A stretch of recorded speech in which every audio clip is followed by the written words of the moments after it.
안녕하세요. 북클럽입니다. 제가 오늘 준비한 책은 오은영의 화해입니다. 이 책은 오은영 박사님이 2019년에 발행한 책이더라고요. 상처받은 내면에 나와 마주하는 용기, 매일 잠들기 전 나를 용서하세요. 상처의 시작은 나 때문이 아니었어요. 상처받은 나와 미워했던 내가 화해하는 시간, 오은영 박사의 나를 찾는 수업이라고 되어 있습니다. 코리아닷컴이라는 출판사에서 출간된 책이고요. 이 책에서 제가 낭독해 드리고 싶은 부분은 자꾸 나쁜 남자만 만나게 돼요 라는 제목의 챕터입니다. 이런 생각을 하시는 여성분들이 꽤 되실 거라고 저도 생각이 드는데요. 그분들에게 도움이 되었으면 좋겠습니다. 그러면 낭독을 해드릴게요. 좋은 부모를 갖지 못했는데 배우자까지 좋은 사람을 만나지 못해 삶이 고통스러운 사람들이 있어요. 내가 무슨 죄를 그리 지었기에 삶이 이렇게 고달플까요? 어째서 만나는 사람마다 이렇게 모두 나쁜 사람들일까요? 하고 한탄하는 사람들이 있습니다. 신이 나를 버린 걸까요? 그렇지 않습니다. 강박적 순환이라는 개념이 있습니다. 어릴 때 받은 상처나 충족되지 않은 욕구를 채우려고 같은 패턴의 실수를 반복한다는 겁니다. 특히 대인관계에서 주로 그렇습니다. 아버지 같은 사람을 만나지 않겠다고 다짐해놓고 정작 아버지를 닮은 사람과 사귀거나 결혼하는 경우가 그래요. 내 안의 갈등의 핵심을 파악하고 그로 인해 발생되는 중요한 오류를 이해하지 못하면 인간은 그 오류를 반복하고 삽니다. 수없이 버려진 한 여자가 있었습니다. 태어나자마자 어머니한테 버려졌어요. 어머니는 집을 나갔고 아버지도 나몰라라 했습니다. 그녀는 어린 시절 할머니 할아버지와 살았는데 학대를 당했어요. 매일매일 때리고 내쫓기까지 했어요. 다시 아버지에게 돌아갔지만 아버지도 여자를 학대했습니다. 할머니와 살 때보다 더 했어요. 여자는 집을 나와 여기저기를 떠돌면서 살았습니다. 그렇게 성인이 되고 여자는 새 인생을 살아보려고 서둘러 결혼했어요. 이번에는 남편이 때렸어요. 시댁 식구들이 구박했어요. 자신이 더 잘하면 남편과 시댁 식구들이 변하지 않을까 했습니다. 그러나 삶은 점점 힘들어졌습니다. 또 한 여자는 부모가 이혼하면서 친척 집에서 자랐습니다. 그 집에서는 자기 자식과 그녀를 차별했죠. 사람들이 있을 때는 잘해주는 척하고 사람들이 없을 때는 투명인간 취급을 했어요. 여자는 좋은 남편을 만나 원 없이 사랑을 받아보고 싶었습니다. 그래서 사랑하는 사람을 만나자 얼른 결혼했어요. 결혼해보니 남편은 폭력적이었습니다. 여자가 원한 가정은 이게 아니었기에 딸이 하나 있었지만 이혼했어요. 그리고 곧 재혼을 했습니다. 정말 다정하고 따뜻한 남자였습니다. 그런데 결혼하자마자 딸을 구박했어요. 재혼해서 낳은 아들만 편애했습니다. 여자는 그런 남편을 보면서 자꾸 자신의 어린 시절이 생각나 힘들었어요.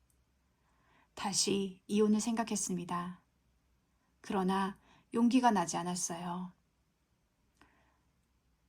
또 다른 여자는 외도하던 아버지, 그때마다 술을 드시던 어머니가 있었어요. 아이들 때문이라며 합치고 헤어지기를 반복하다가 결국 아버지는 집을 나가버리고 어머니는 알코올 중독으로 돌아가셨어요. 오빠가 하나 있었지만 사이가 좋지 않았습니다. 여자는 너무 외로웠습니다. 그러다 한 남자와 불같은 사랑에 빠져 만난 지 한 달 만에 결혼했어요. 여자는 평범한 가정을 꿈꿨어요. 사랑과 이해가 가득한 집에서 행복해지고 싶었습니다. 그러나 남편은 아이와 집에 관심이 없었어요. 자기 부모님이나 친구밖에 몰랐습니다.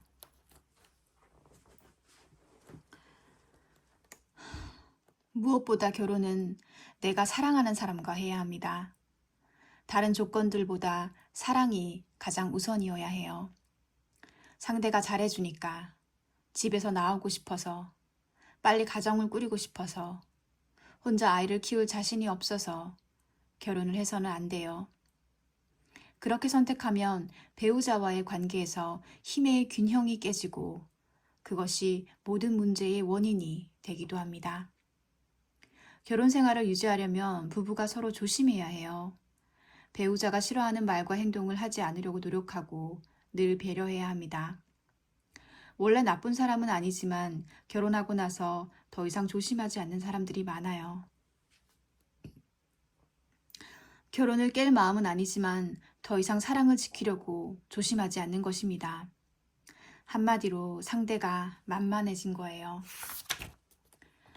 버림받고 거절당하는 것을 극도로 두려워하는 사람은 버림받지 않으려고 애쓰는데 모든 에너지를 씁니다. 꼭 해야 할 말도 못하고 당연한 권리도 주장하지 못하고 기분 나쁜 내색도 못하죠. 안타깝지만 그런 태도를 반복적으로 접한 상대방은 그 사람을 더 이상 존중하지도 조심스럽게 대하지도 않아요. 사람의 본성이 원래 그렇습니다. 아주 가깝고 중요한 대상으로부터 버림받고 거절당한 경험이 많은 사람은 다른 사람이 조금만 친절하게 대하면 나를 사랑하는 것이라고 쉽게 착각합니다. 친절과 사랑을 헷갈려 하는 거예요. 그리고 그 사람을 사랑을 나누는 성인과 성인의 관계가 아니라 나를 보호해주는 보호자 관계로 느낍니다. 결혼은 성인과 성인의 관계로 맺어지는 것인데 그 사람을 자꾸 보호자같이 생각해요. 왜 그럴까요? 자신을 온전하게 수용해주는 사랑에 대한 결핍이 너무 컸기에 그런 결핍을 채워주는 사랑을 절실하게 원하기 때문입니다.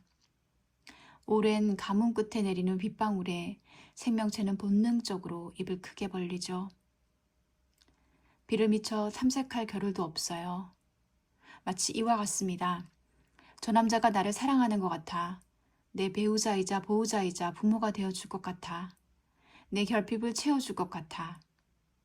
이런 바람이 너무 큰 나머지 그 관계를 객관적으로 보지 못하고 주관적인 색을 입히게 됩니다. 어느 정도 판타지가 개입되는 거지요. 그리고 곧 또다시 버려질지 모른다는 두려움에 떨게 됩니다. 강박적 순환의 고리를 어떻게 끊을까요? 인생에서 가장 복잡한 관계로 얽힌 사람들에 대한 감정을 분명히 정리해야 합니다.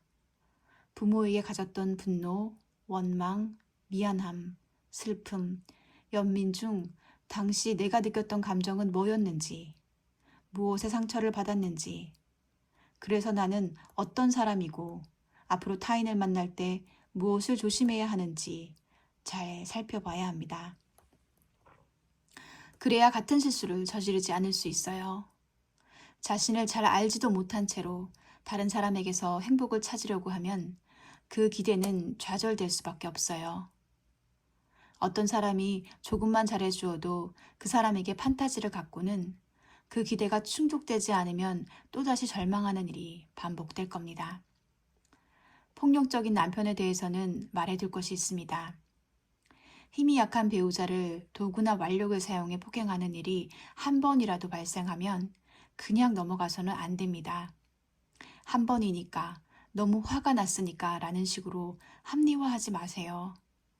데이트 폭력도 마찬가지입니다. 한 번이 10번, 100번 된다는 말이 틀리지 않습니다. 상식적인 사람은 어떤 경우에도 절대 폭력을 쓰지 않아요. 배우자에게 기회를 한 번 더 주고 싶다면 그것이 얼마나 엄청난 문제인지 진지하게 대화함으로 부부 관계를 신중하게 재검토해야 합니다. 내가 아무리 노력해도 나에게 폭력을 행사하거나 못되게 구는 가족이라면 떠나는 것이 맞아요. 참고 기다리면 언젠가 바뀔 거라고 기대하지 마세요. 남편이 변화를 거부하고 시댁이 돕지 않으면 그들을 떠나는 것이 맞습니다. 무조건 떠나야 합니다. 남편이 놓아주지 않으려고 해도 용기를 내야 해요. 아이를 위해서는 그래도 가정을 지키는 것이 낫다고 생각할 수 있어요. 하지만 그런 가정은 지킬 가치가 없습니다. 글은 이렇게 쓰지만 이것이 정말 쉽게 내릴 수 없는 결정이라는 것 누구보다도 잘 알아요. 제가 쓴 몇 줄처럼 단순한 일이 절대 아니지요. 먹고 사는 것도 아이들을 데리고 떠난다는 것도 너무나 쉽지 않은 일입니다. 무엇보다 어디 숨을 곳도 없는데 폭력적인 남편이 쫓아와서 더 큰 폭력을 휘두를까봐 너무 무섭기도 할 거예요. 그러다 보니 내가 좀 참으면, 내가 좀 맞춰주면 좋아지지 않을까? 또다시 이런 생각도 하게 될 겁니다. 쉽게 행할 수 없는 일이라는 것을 알기에 이 글을 읽는 당신이 떠나지 못하는 자신을 두고 역시 나는 바보네 라고 자책할까봐 걱정입니다. 그런 생각은 안 했으면 좋겠어요. 그럼에도 저는 이 글에서 당신이라는 존재의 가치를 지키기 위해서는 당신을 폭력으로 대하는 배우자와 살 수 없다는 말을 할 수밖에 없어요.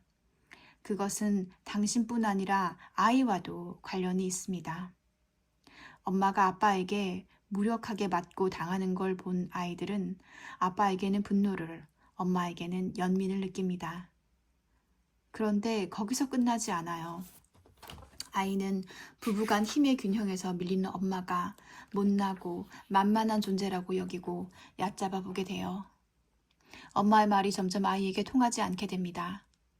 아빠 말은 무서우니까 듣는 척은 하겠지만 신뢰하지 않아요. 결국 제대로 된 부모와 어른이 없는 상태로 아이는 자랍니다. 또 아빠한테 많은 엄마의 모습을 지켜보는 아이의 아픔은 엄마가 겪는 고통과 크게 다르지 않아요. 이대로 둔다면 아이도 자존감 없는 어른으로 자랄 가능성이 커요. 아이에게 비상식적인 성장 환경과 그로 인한 처참한 불안을 물려주게 되는 겁니다. 그래서 아이들을 데리고 남편을 떠나는 것이 너무나 어려운 일인 줄 알지만 이런 이야기를 들을 수밖에 없어요. 재혼한 남편이 자신과의 사이에서 낳은 아이만 편애한다면 그건 옳지 않다고 당당히 말해야 합니다. 남편의 행동을 절대 받아들일 수 없다고 말해야 합니다. 아이들을 차별하는 것은 정서적 학대입니다. 애원하거나 흥분하지 말고 차분하게 말하세요. 그 말을 꺼내면 이혼으로 끝날지도 모른다는 두려움을 버려야 해요. 오히려 남편에게 그 모습을 바꾸지 않으면 이혼도 고려하겠다고 강하게 말해야 합니다. 협박하라는 것이 아니에요. 남편과 힘의 내적 균형을 찾으라는 것입니다.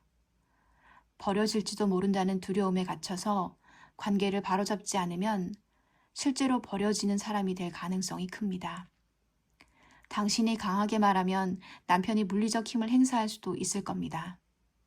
하지만 아이는 자신을 위해 용감하게 할 말을 하는 엄마를 보면서 엄마가 자신의 진정한 보호자라고 믿게 될 겁니다. 당장 용기가 없다면 전문가에게 치료를 받아 힘을 길러야 합니다. 아이에게도 미리 말해주세요. 아빠는 너에게 하지 말아야 할 행동을 하고 있어.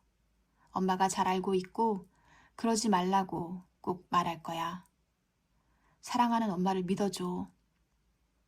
엄마가 아이를 보호해주지 않으면 아이는 엄마가 옆에 있어서 더 많이 아플지도 몰라요. 엄마가 자신을 전혀 보호해주지 못한다는 사실이 슬프고 무서울 거예요. 40대 남자가 있었습니다. 남자는 어린 시절 정서적으로 매우 불우하게 컸어요. 경제적으로는 어렵지 않았습니다. 그런데 어머니가 좀 이상했어요. 자기 마음에 들지 않으면 물건을 던지고 때리는 것은 물론이고 가족들을 지나치게 통제하려고 들고 있는 그대로가 아니라 늘 뭔가를 꾸미고 속여서 말하는 사람이었습니다. 남자는 성인이 되어 여자를 사귀게 되었습니다. 남자는 여자를 사귈 때마다 헤어지게 될까 두려웠고 모든 일을 여자에게 맞춰주었어요. 여자가 화를 내면 무조건 매달렸어요. 여자가 잘못한 일에도 남자가 빌었어요. 그랬더니 만나는 여자마다 이 남자를 함부로 대했습니다. 그러다 결혼을 했어요. 겉보기에는 외모가 아름답고 착한 사람처럼 보였습니다. 고등교육도 잘 받은 사람이었습니다. 그러나 상상을 못할 정도로 가학적으로 남편을 때렸습니다. 그래도 남자는 그 여자가 자신을 떠나는 것이 두려웠어요. 혼자 남겨지는 것이 죽기보다 싫었습니다.